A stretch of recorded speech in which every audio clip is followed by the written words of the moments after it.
Halo teman-teman dari seluruh Indonesia, sekarang kita berada di Kecamatan Tanjung Bonai, Kabupaten Tanah Datar, Provinsi Sumatera Barat.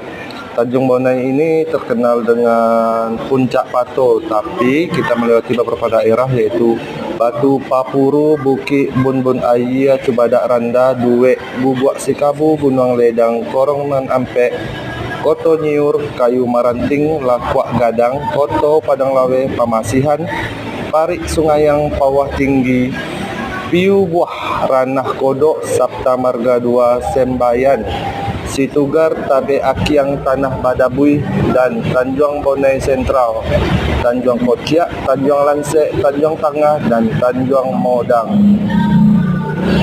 Ini adalah Masjid Raya Tanjung Bonai yang baru direnovasi dan masjidnya sangat mewah dan megah.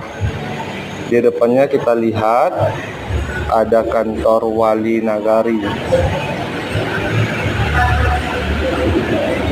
Di depan ini ada jalan lintas Setangkai Lintau menuju Sijunjung dan menuju Kota Payakumbuh.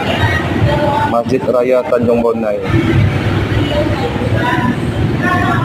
Baik teman-teman dari seluruh Indonesia, kita menuju Sijunjung.